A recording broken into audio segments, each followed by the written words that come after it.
Hipocresía, cinismo y una campaña muy fuerte de lavado de cara. Colombia sigue sumida en su mayor crisis social que se recuerda en los últimos años, con la gente protestando desde hace casi un mes, pero para algunos parece que aquí no pasa nada de nada, ¿no?, en ese país.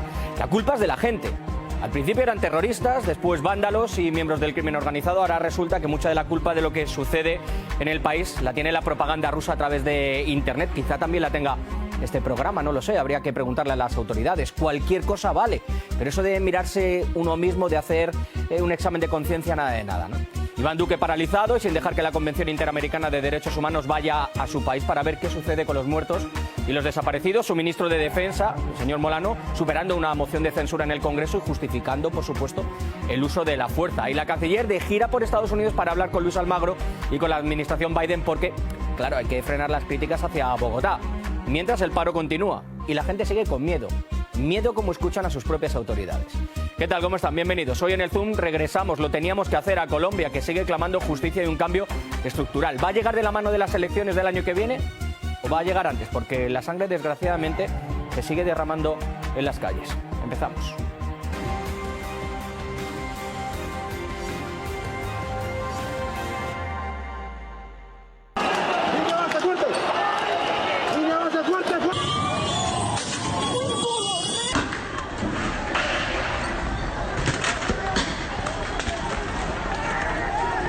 Impacta, ¿verdad?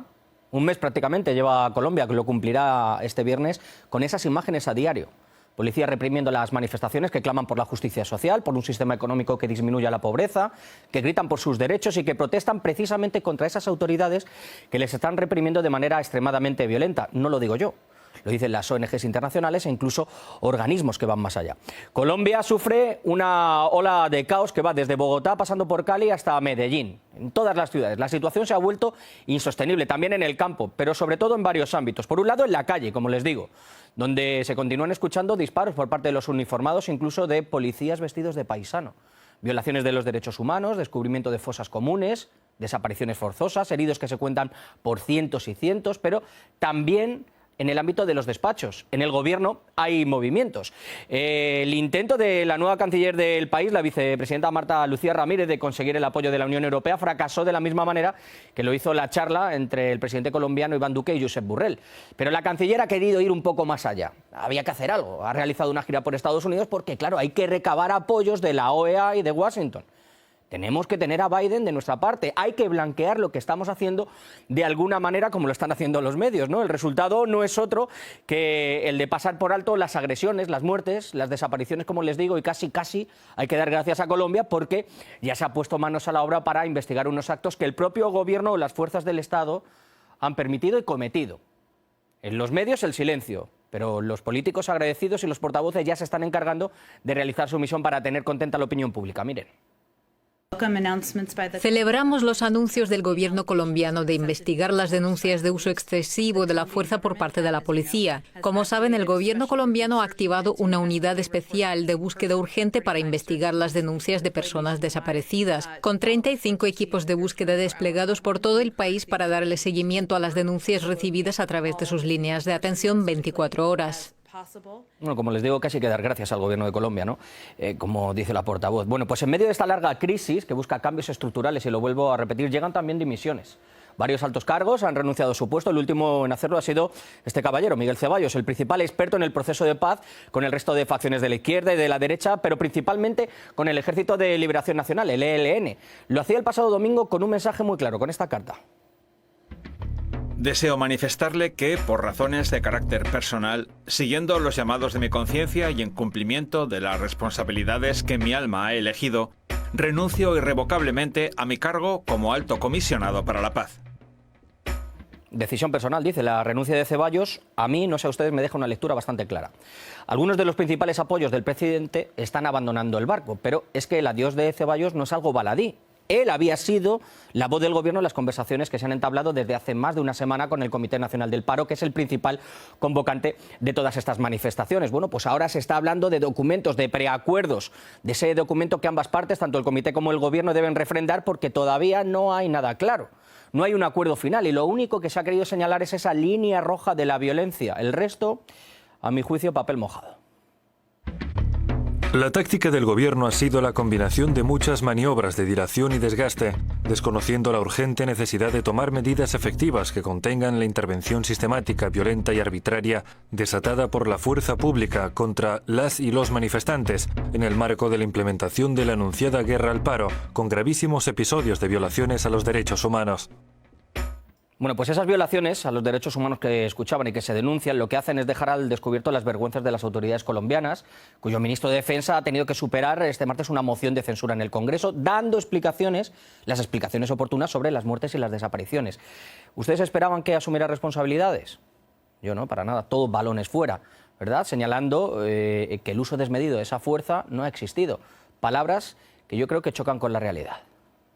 La policía cumple, porque tiene el propósito de apegarse a lo que han señalado los diferentes decretos, por supuesto. Y tenemos una política de derechos humanos, una política que ha venido siendo desarrollada y que aplica para toda nuestra fuerza pública.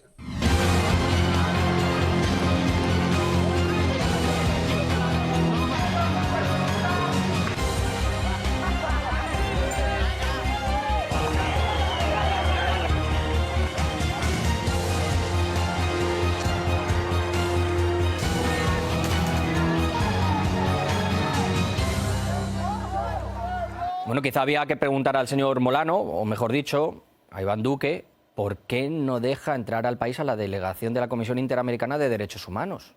¿Qué se tiene que ocultar? Si todo se está haciendo como se debe, ¿por qué no se permite que entre? Quizá porque se sabe que estaría acabado. Así que mejor pues empezar a ver fantasmas o sombras donde no las hay, ¿no? Empezar a hablar de injerencias, ¿les suena, no? De propaganda, de la famosa mano rusa, claro. Ese es un as en la manga que siempre se puede utilizar para cualquier asunto. ¿Por qué no desviar la atención de la manera en la que estamos reprimiendo y metemos un poco de ensaladilla rusa, si me lo permiten, en el asunto, ¿no? Quizás sí nos hagan un poco de caso. Pero para su desdicha, esta vez no ha colado. Vamos, de hecho, el embajador colombiano ha sido llamado a consultas por las declaraciones sin fundamento de Molano, que señalan esa tenebrosa máquina de influencia que es el Kremlin. El 24 de mayo, el Ministerio de Relaciones Exteriores de Rusia citó al embajador extraordinario y plenipotenciario de Colombia en Rusia, Alfonso López Caballero, para expresarle el asombro con motivo de las declaraciones infundadas y no respaldadas por ningún hecho concreto del ministro de Defensa de Colombia, Diego Molano, sobre los supuestos ciberataques provenientes de Rusia. Tiempo para el debate, para el análisis, también para las elucubraciones que ya han visto que se pueden sacar de cualquier sitio, ¿no? De todo lo que está sucediendo en Colombia. También vamos a hablar del presente, pero también del futuro. Saben que estamos en las redes sociales, pueden escribirnos en Instagram, en Facebook, ya saben que tenemos también una cuenta en YouTube, suscríbanse. Hoy contamos en el Zoom con dos personas que conocen de primera mano lo que está sucediendo en Colombia, con Franklin Castañeda, presidente del Comité de Solidaridad con los Presos Políticos desde Bogotá, y con Matías Cacigüe, investigador del Centro Latinoamericano de Análisis Estratégico. Franklin, Matías, muchísimas gracias por estar con nosotros. En primer lugar, me gustaría marcharme hasta Bogotá. Franklin, hace unos instantes habéis tenido algunas organizaciones en defensa de los derechos humanos la oportunidad de poder hablar con la alta comisionada precisamente de Naciones Unidas para Derechos Humanos, con Michelle Bachelet. No sé qué le habéis podido expresar y qué os ha transmitido ella de la situación que está viviendo Colombia ahora mismo en las calles, con la violencia policial y con esta represión. Muy buen día para ti, Javier. Buenas tardes, desde donde nos ven también en Europa. En efecto, organizaciones defensoras de derechos humanos, acabamos de sostener una reunión con Michelle Bachelet. Le dábamos a conocer la situación en Colombia, la versión o la visión que tenemos los defensores y defensoras de derechos humanos sobre lo que pasa en Colombia. En Colombia llevamos cuando menos 52 personas asesinadas en los 28 días de paro nacional que llevamos, es decir, de huelga general. De estas 52 personas, en al menos 31 de esos casos, las organizaciones de derechos humanos tenemos pruebas o evidencias de que intervino directamente la Policía Nacional. En 8 casos más estamos en un proceso de verificación sobre la intervención policial. Tenemos además 715 personas heridas, más de 1.645 detenciones arbitrarias, 95 casos de defensores y defensoras de derechos humanos que intervenimos en protestas social violentados, y 87 personas víctimas, mujeres principalmente víctimas de violencias basadas en género. Casos que van desde violencia verbal ejercida por las autoridades del Estado hasta agresiones de connotación sexual. Por supuesto, es una situación dramática, es una situación que no habíamos visto antes en esta magnitud en Colombia, en los más de 30 años que tiene nuestra Constitución Nacional, y que por supuesto requiere de la mayor observación internacional, en la medida en que en Colombia no solamente tenemos autoridades que violan los derechos humanos, tenemos también autoridades silenciadas y cortadas totalmente por el Ejecutivo. Pues lo que estamos viendo es una situación muy preocupante. Supongo que Michelle Bachelet ha tomado buena nota. Estamos viendo la dificultad que se está teniendo, sobre todo para realizar todas estas comprobaciones. Organizaciones de derechos humanos, estamos hablando también de la Comisión Interamericana de Derechos Humanos, a la que no la dejan ir. Ha hecho un comunicado que tengo aquí ahora mismo en mis manos, en la que muestra esa preocupación de que no se deje entrar a este tipo de organizaciones. Y alguien que lo está siguiendo muy cerca es la CLAE. Matías, vosotros estáis muy implicados en todo el proceso que está teniendo lugar en Colombia. Supongo que muchas dificultades y sobre todo espeluznados de todo lo que está sucediendo en la calle. Se habla de manifestaciones pacíficas. Seguro que hay vándalos infiltrados que están intentando boicotearlas, pero lo que no se puede hacer es que una acción violenta, como puede ser quizá el tener un bloqueo o que alguien tenga una acción aislada, califique de violenta a toda la magnitud de las manifestaciones, que ya llevan casi un mes, como digo. Sí, Javier, realmente es preocupante y lo que estás comentando vos, lo que comenta también Franklin desde Bogotá, habla del carácter sistemático de la violencia, ¿sí? Esto no es una patrulla perdida de la Policía Nacional de Colombia, esto tiene un carácter sistemático de violencia institucional e institucionalizada en lo que se conoce como el narcoestado.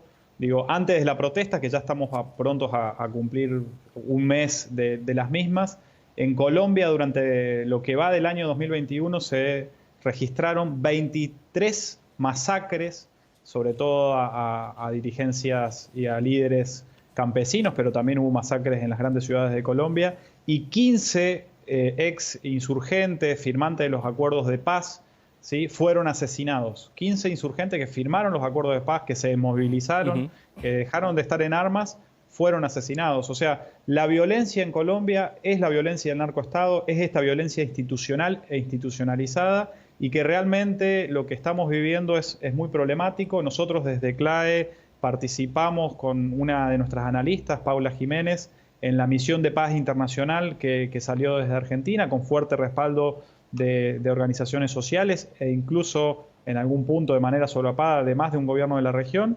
Y esa misión de paz tuvo una baja, fue deportado el dirigente social Juan Grabois.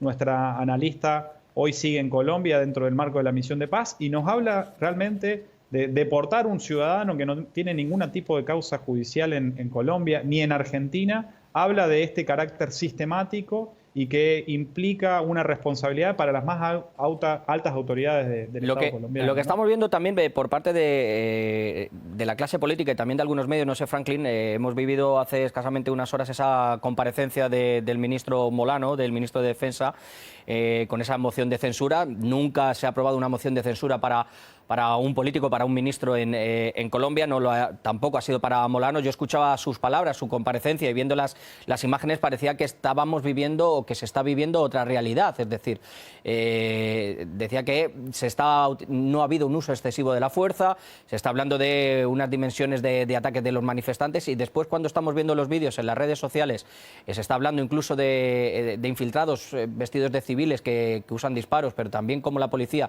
está cargando incluso con material antidisturbios. Hemos visto heridos por bombas aturdidoras, por granadas, ¿no?, de multidisparo. Pues la verdad que uno no sabe qué pensar, que todas estas cosas se estén diciendo desde una tribuna de un organismo oficial, de un gobierno.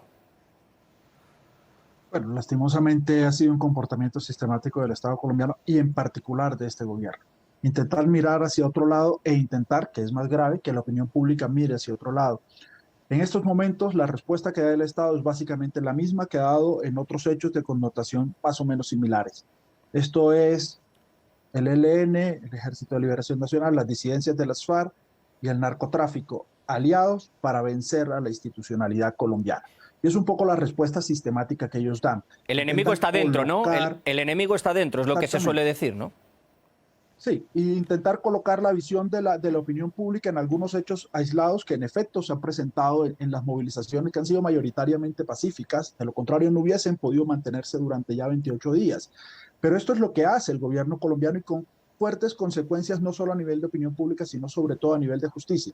Miren, el año anterior, el día 23 de marzo, la Guardia Penitenciaria en Colombia asesinó a 24 presos que protestaban. ¿Cuál fue la respuesta de la justicia colombiana y del gobierno colombiano? Es una combinación entre el ELN, las disidencias de las FARC y el narcotráfico. Resultado hoy, más de un año después de estos hechos, no se encuentra ni un solo agente de la Guardia Penitenciaria suspendido por haber disparado con fusiles a los detenidos. Igualmente pasó en septiembre 9 y 10, donde la policía de Bogotá, la misma que hoy ha asesinado personas en Bogotá y en otros lugares del país, disparó contra 13 manifestantes y los asesinó. ¿Cuál fue la respuesta del Estado? ELN, FARC y narcotráfico. Digámoslo de alguna forma, es la utilización del conflicto armado y la situación de seguridad de Colombia de manera propagandística por el gobierno colombiano para desviar la atención. Instrumentalizando, ¿no? Y lo que se ha hecho también a través de esa gira que hemos visto de la canciller colombiana, la foto con el señor Luis Almagro, hemos visto este comunicado por parte también de Estados Unidos. Matías, lo que se está intentando, como decíamos, es un poco blanquear. Casi tendríamos que dar gracias porque se hayan abierto algunas investigaciones por todo lo que está sucediendo. Unas investigaciones que tendrían que investigar precisamente al Estado y a las autoridades, que en muchas de ellas están implicadas, al menos hay muchísimas, cientos de denuncias anónimas, incluso que están hablando de fosas comunes, se está hablando de desapariciones, de abusos sexuales que se están cometiendo, y llega la señora Psaki y lo que prácticamente hace es una loa al buen hacer del gobierno de Colombia, que ahora mismo, pues hombre, se está poniendo manos a la obra de manera urgente para investigar todo esto. Sí, y no solo eso, que realmente ya es escandaloso la situación de la OEA en particular. La Corte Interamericana de Derechos Humanos siempre mantuvo una autonomía con respecto a la OEA, pero la verdad es que, hablando de chivos expiatorios, como recién mencionaste, lo de Rusia, lo de Venezuela, digo, el propio Luis Almagro ha deslizado que el conflicto social que estamos viviendo en Colombia en este tiempo tiene que ver con el dinero venezolano, digo, un país absolutamente en crisis, digo, y muy preocupado por su mercado interno, va a estar poniendo dinero venezolano para las protestas en Colombia, lo cual habla incluso hasta de cierta irrealidad de las afirmaciones, digo, y que son realmente chivos expiatorios para desviar las atenciones de lo que sucede, y que me parece que en un punto todo lo que está sucediendo tiene una preocupación para las oligarquías de América Latina en general, de Colombia en particular, y que eso se expresa también en la voz de Luis Almagro, de que en Colombia, como hace un tiempo atrás pasó en Chile, se ha develado una crisis al consenso neoliberal. El neoliberalismo entró en crisis, ese consenso neoliberal entró en crisis en los dos países donde además ese neoliberalismo estaba sostenido por la violencia institucionalizada, tanto en Chile y ahora en Colombia. Quería decir que quizá esa amenaza que están sintiendo, Franklin, tú nos lo puedes explicar mejor desde Bogotá. Esa amenaza que está viendo este sistema se está reflejando también en una figura como es la de Gustavo Petro. Escribía el senador, digamos es la principal amenaza que puede ver ahora mismo la derecha para las próximas elecciones, en la que veía cómo se sentía incluso amenazada su persona, cómo se intentaba manipular incluso algún tuit que había escrito en el que se supone que estaba incitando a la violencia, y estamos llegando hasta esos puntos. Quizá, yo no sé si se va a llegar a un acuerdo con el Comité de Paro Nacional o si se va a tener que esperar a las elecciones, pero como sigamos en este clima hasta las elecciones del año que viene, el país va a quedar destrozado, sobre todo la sociedad y los jóvenes. En efecto, a ver, varias cosas. El gobierno ha intentado dar una explicación de esto. Es una explicación que burdamente funciona de la siguiente forma. Venezuela, Rusia, Gustavo Petro y de otra parte actores ilegales están en un complot en contra del Estado. De hecho, ese es el mensaje de la vicepresidencia en esta gira en los Estados Unidos. Señores de Estados Unidos, señor Biden, no nos dejen solas, no nos dejen solos, no le dejen esto al gobierno de Gustavo Petro, porque es dejarle esto a Maduro y a Rusia, es decir, a los supuestos enemigos geoestratégicos de los Estados Unidos. El eje del mal. Exacto. Y a partir de ahí intentar comprar una solidaridad que claramente hasta el momento no le ha venido funcionando mucho por parte de la comunidad internacional. De otra parte, El gobierno representa un sector político que no solo estaba en crisis, sino que con esta huelga general ha entrado en una crisis bastante profunda. Iván Duque hoy tiene una favorabilidad del 18%.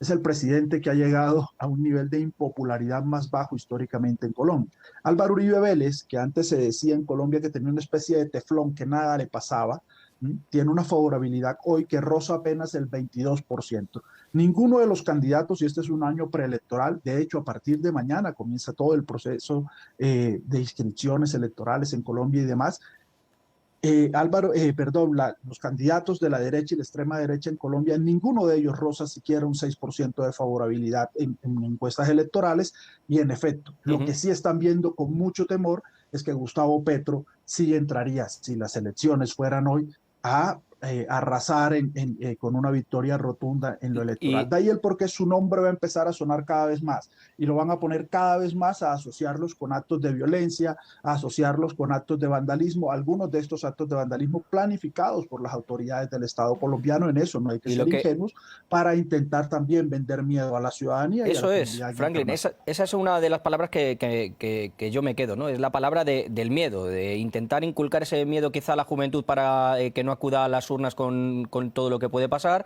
inculcar ese miedo y etiquetar de vandalismo el tema de los bloqueos, diciendo que hay desabastecimiento de suministros, etcétera, etcétera, cuando bueno, hay incluso como decía la Convención Interamericana de Derechos Humanos habla de que hay un derecho de manifestarse públicamente y de esos bloqueos, no para estigmatizarlos de una manera... Disculpa que te interrumpa, Javier. Sí. Con miras a unas elecciones donde por primera vez la población menor de 40 años en Colombia será mayoría. Eso es lo que quería preguntarle precisamente a Matías, porque aquí la juventud es la clave. Es la generación que no quiere perderse, porque la anterior ha vivido, como hemos visto, ese conflicto armado, pero la juventud es la que tiene ahora mismo en sus manos el futuro de Colombia y su propio futuro, y se les quiere seguir inculcando el miedo a través de una violencia estatalizada. Matías. Sí, realmente es así. Es la historia trágica de Colombia, esa violencia institucionalizada, ese terrorismo de Estado. Sí, con un conflicto social y armado que tiene ya 70 años de historia.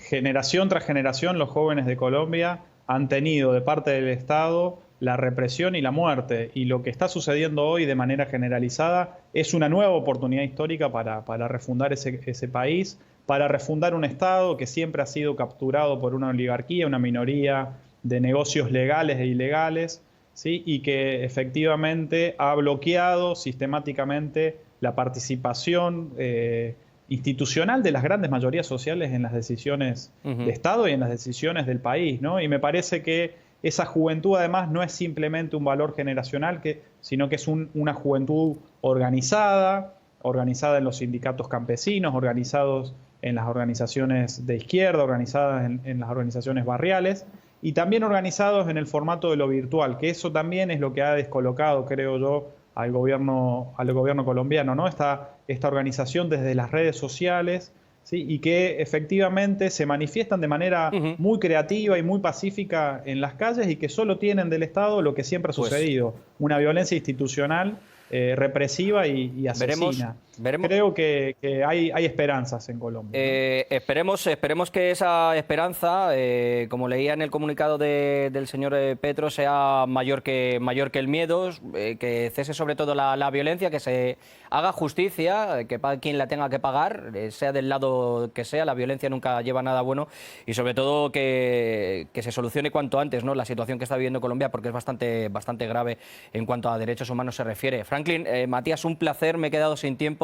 Os mando un saludo muy fuerte y muchísimas gracias. Espero volver a contar con vosotros, porque como siempre es un placer. Un abrazo muy fuerte. Termino el programa de hoy con una breve conclusión y lo hago rápido. No se puede ser hipócrita, hay que dar la cara. Está claro que la violencia hay que frenarla, como yo decía, pero si esa violencia la provocan las propias fuerzas del orden, ¿qué hacer? ¿Cómo actuar sabiendo que lo hacen porque sienten que tienen una impunidad que es insultante, ¿no? La sangre de los colombianos que se manifiestan sigue corriendo. Heridos, muertos, desaparecidos. Ahora Estados Unidos aplaudiendo para que se investiguen esos casos. ¿Van a ser falsos positivos de nuevo? ¿A quién pretenden engañar? Las imágenes, como han visto, hablan por sí solas, ¿no? Aunque algunos medios quieran ocultarlas o blanquearlas, nosotros se las enseñamos. Mucho me temo que el tiempo se le está agotando a Iván Duque para resolver una situación que se le ha ido totalmente de las manos y lo ha podido coger a tiempo, ¿no? Es una huida hacia adelante. Excusas, comunicados de organizaciones o países agradecidos con Bogotá y el silencio mediático generalizado, como les decía antes. Todo ok, no pasa nada, sigamos. Pero, ¿saben? Lo peor de todo esto es que creo que la mecha, como les digo a veces, ya se ha encendido y que ese Comité de Paro Nacional, a menos que ceda a presiones de algún tipo o a sobornos, que creo que no, va a ir a más. La gente está cansada. La gente quiere un país diferente, un cambio. La gente desea otra Colombia, le pese a quien le pese. Nosotros nos marchamos, ya saben, escríbanme, les espero. Chao.